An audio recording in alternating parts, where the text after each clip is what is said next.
Setelah menepis anggapan publik, DPR RI memastikan pembahasan RUU perampasan aset masih berjalan sesuai jalur. Komisi 3 bahkan menyebut regulasi ini sebagai inisiatif DPR yang pembahasannya akan dikebut tanpa mengabaikan masukan publik demi menghindari potensi penyalahgunaan wewenang.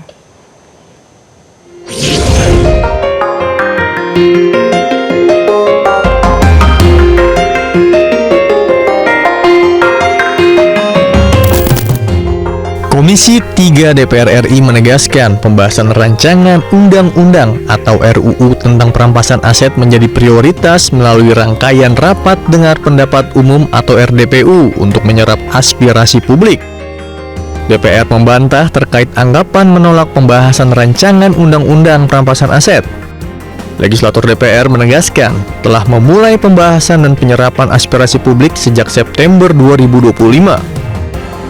Wakil Ketua DPR RI Saan Mustofa menyatakan, isu DPR yang menolak pembahasan rancangan undang-undang perampasan aset tidak benar. Hingga kini, Komisi 3 DPR RI masih menyerap aspirasi dan masukan publik.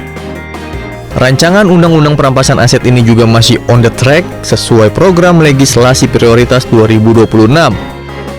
Beredar di masyarakat itu tidak benar bahwa DPR menolak terkait dengan pembahasan RUU perampasan aset.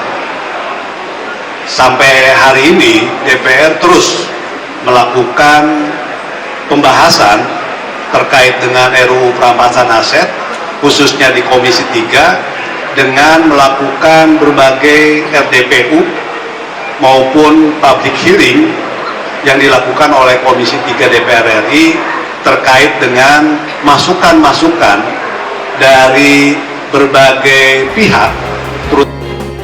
Sementara itu, Ketua Komisi 3 DPR RI Habibur Rahman menambahkan, RUU perampasan aset adalah produk hukum baru dan merupakan undang-undang inisiatif DPR, sehingga pembahasannya akan lebih cepat.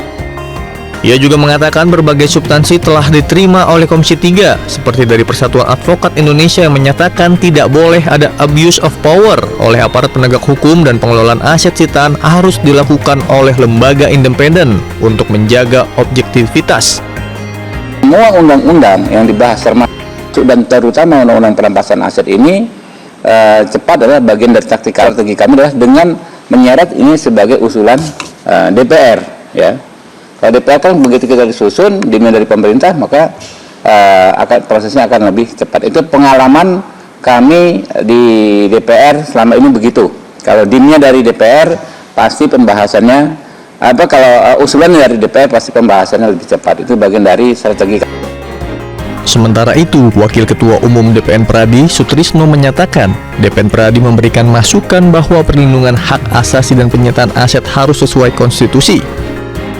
DPN Pradi juga memberikan masukan bahwa nantinya kalau misalkan seseorang yang diduga melakukan tindak pidana terus kemudian memperoleh harta kekayaan dari hasil kejahatan itu tadi, maka harta kekayaan yang sudah disita itu harus dikelola oleh suatu lembaga independen.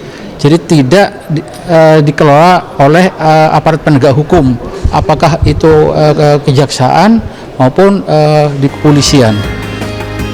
Sejalan dengan program Astacita Presiden Prabowo dalam memberantas korupsi dan pemulihan aset, DPR menargetkan RUU ini rampung tahun ini dengan berbagai masukan yang komprehensif dari publik. Tim Liputan, Metro TV. Pemirsa, dalam perjalanannya sejumlah poin krusial menjadi fokus utama dalam pembahasan RUU perampasan aset.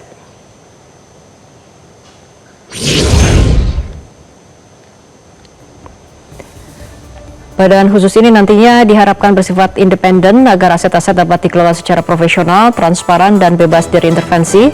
Selain itu, sebagian pihak mengusulkan penggunaan istilah pada pemulihan aset atau aset recovery. Namun istilah perampasan aset dinilai lebih tepat karena mencerminkan tindakan konkret dan tegas dari upaya pemulihan tersebut. Pandangan publik juga tertuju pada mekanisme perampasan tanpa tuntutan pidana atau in rem. Aturan ini akan menjadi senjata baru bagi negara untuk tetap bisa merampas aset yang diduga kuat berasal dari tindak pidana, sekalipun perkara pidananya tidak dapat disidangkan. DPR RI berkomitmen untuk melahirkan undang-undang yang komprehensif demi memaksimalkan pengembalian kerugian negara.